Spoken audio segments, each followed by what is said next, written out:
Como funciona o Kamui? Quais jutsus podem afetar o Obito com a sua intangibilidade ativa? O Kamui tem alguma fraqueza? Isso e muito mais que você precisa saber sobre o Kamui do Obito Uchiha e que você descobre agora. E galera, esse é o primeiro vídeo de uma trilogia, então se não quiser perder nada, já se inscreve no canal e ativa o sino das notificações, pois em breve a gente vai lançar mais 2 vídeos sobre o Obito e assim fechando a trilogia. E bem, para começar tudo a gente tem que entender como funciona a técnica do Obito, e ela basicamente se divide em 3 partes. Na primeira parte, que é no olho esquerdo, que no caso é o olho do Kakashi, o usuário consegue projetar um buraco a longas distâncias que distorce o espaço-tempo e suga tudo à sua volta para outra dimensão. Já na segunda parte, com o olho direito, que é o olho que ficou com o Obito, é possível criar esse mesmo buraco que distorce o tempo e espaço e que envia matéria para outra dimensão. A diferença entre essas duas habilidades é que no caso com o olho esquerdo é possível mirar em alvos distantes, enquanto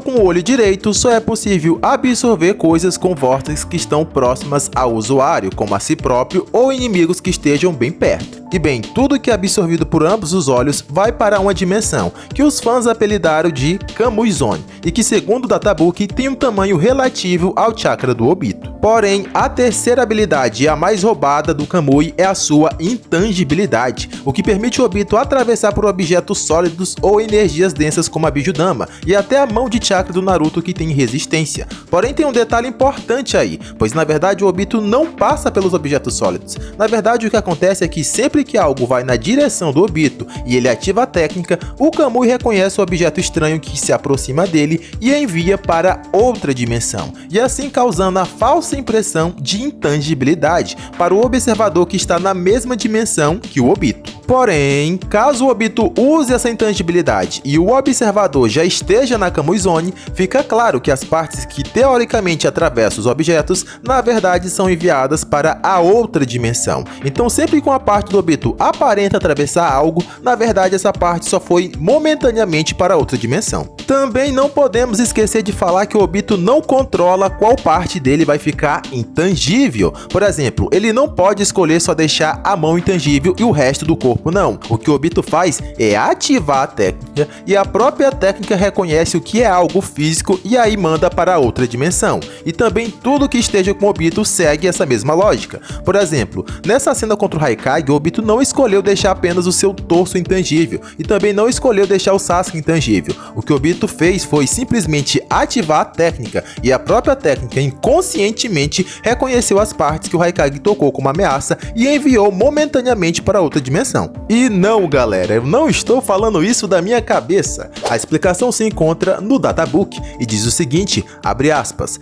o olho direito faz uma parte do corpo intangível ao transferi-la de forma inconsciente, fecha aspas. Ou seja, o Obito não escolhe qual parte vai ficar intangível, pois segundo o Databook, a parte que fica intangível é transferida de forma inconsciente. Ou seja, o Obito não escolhe e também não controla qual parte irá para outra dimensão, ele apenas tem que ter a reação suficiente para ativar a técnica antes de ser atingido, e a própria habilidade é que reconhece o toque de algo físico e ativa a intangibilidade, assim como nessa cena do Haikage. Ok, já ficou claro como o Kamui funciona, mas o Kamui tem alguma fraqueza? E a resposta é que sim, a intangibilidade só pode ser usada consecutivamente por 5 minutos. Caso faça isso, depois disso o Obito irá ficar tangível, ou seja, ele vai ficar suscetível a ataques. Porém, além dessa fraqueza, a intangibilidade apresenta uma segunda fraqueza. Porém, para entender essa segunda fraqueza do Kamui, primeiro você precisa entender alguns conceitos básicos de Naruto, que no caso são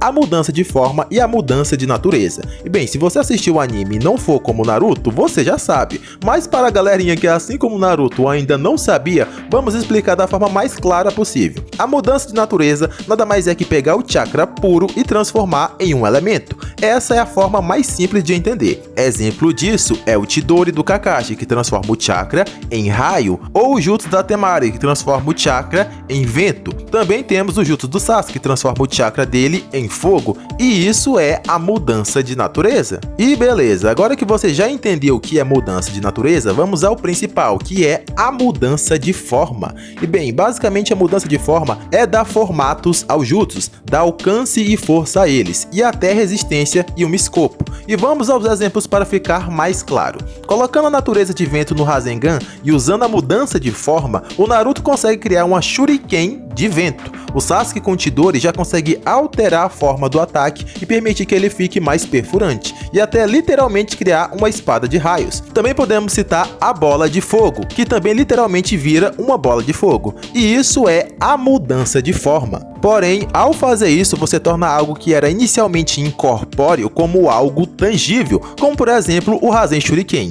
Inicialmente, vento não tem forma definida, mas quando você molda ele na forma de uma Shuriken, ele passa a ter resistência e força e a ser tangível. Um exemplo muito bom e que deixa isso extremamente claro é o Jutsu de sombra do Shikamaru. De forma convencional, não é possível segurar uma sombra e muito menos sentir o toque de uma sombra, pois ela é algo incorpóreo e sem massa, mas quando Shikamaru usa a mudança de forma na sombra, ela passa a ser algo físico e que toma a forma de uma mão e até consegue tocar o alvo a ponto de o sufocar. Outro ótimo exemplo é o chakra na sua forma mais pura. Você não consegue ver e nem tocá-lo, mas quando você molda o chakra e usa a mudança de forma, ele se torna algo palpável e tangível. Ótimos exemplos disso são o Susanoo, que cria um avatar de puro chakra, mas que tem resistência e durabilidade para tancar os ataques. Outro exemplo é o Rasengan, que transforma o chakra, que é uma energia sem forma, em uma esfera tangível. Então, dentro do universo de Naruto, é possível pegar coisas como o vento ou a sombra que não são tangíveis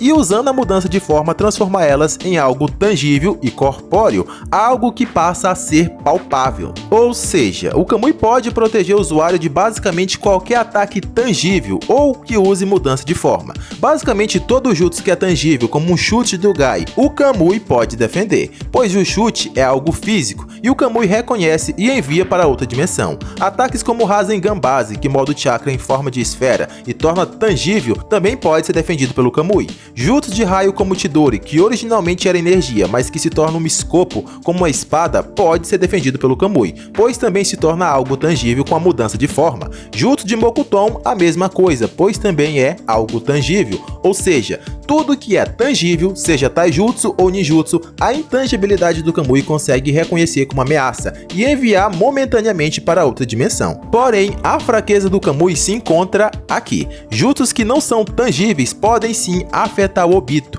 e isso independente da sua intangibilidade estar ativa ou não.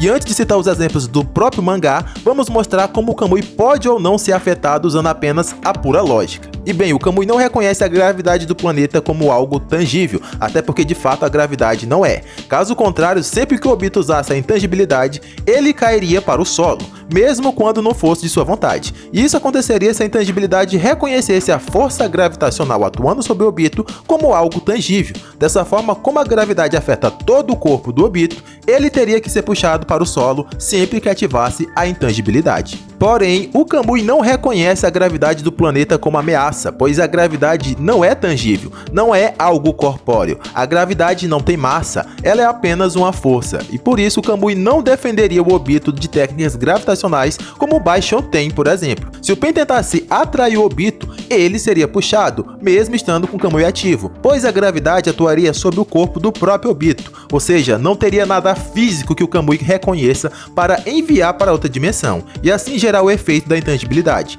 Seria apenas uma força gravitacional de atração atuando sobre o corpo do Obito. Porém, assim como o Kamui não faz o Obito cair para o solo com a gravidade do planeta quando ele ativa a intangibilidade também não seria efetiva para evitar o poder de atração do Pen. E o que nós aprendemos com isso? Simples, o Kamui não é uma defesa perfeita e pode sim ser afetado por ataques que não sejam físicos e que não sejam corpóreos, e até ataques que não tenham massa. E a gente tem alguns exemplos dentro do próprio mangá. O primeiro exemplo é que o Shikamaru consegue prender o Obito com a sua sombra, pois a sombra do Shikamaru não tem massa, não é algo físico e nem corpóreo, e por isso o Obito não consegue usar sua intangibilidade para sair da paralisação da sombra, e teve que usar o Gedo Mazou para atacar o Shikamaru e quebrar o Jutsu Possessão das Sombras, pois o Gedo Mazou sim é algo físico, e isso o Obito poderia atravessar. Já o Shikamaru foi obrigado a quebrar o Jutsu e tentar desviar do ataque. Então esse é o primeiro exemplo de ataque não corpóreo que pode burlar a intangibilidade do Obito. O segundo ataque que o Obito não consegue se proteger usando a sua intangibilidade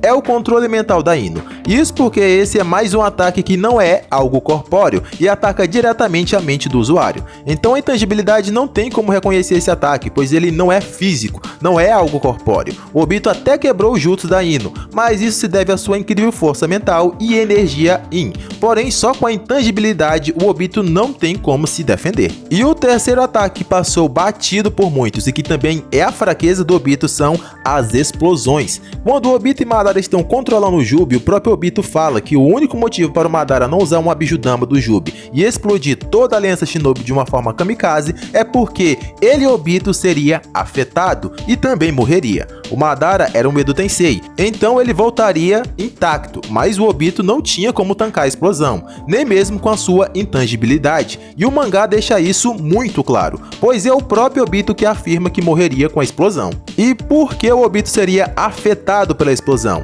Simples, porque uma explosão de forma geral também se encaixa naquela definição de antes. Uma explosão não é algo físico, não é algo corpóreo. E explicando da forma mais leiga e simples possível, uma explosão é uma reação com aumento de temperatura e pressão, e também de liberação de energia que vai para todas as direções. E essa energia da explosão, sem estar contida e moldada, como é o caso do chakra moldado no Rasengan ou até o chakra moldado na Bijudama, não pode ser reconhecido como algo corpóreo pelo Kamui, e assim o Obito receberá o dano da explosão, mesmo estando com a intangibilidade ativa. E além da fala do Obito, que já confirma isso, também temos o feito prático, que mostra que a intangibilidade do Obito não protege de coisas não corpóreas, como as explosões. E isso acontece na luta contra a Konan. Na primeira tentativa, a Konan mistura papéis bombas a seus papéis normais. Quando o Obito tenta absorver a Konan para outra dimensão, ele percebe os papéis bombas. Porém, ao invés de usar a intangibilidade como ele sempre faz, o Obito tenta absorver a própria explosão.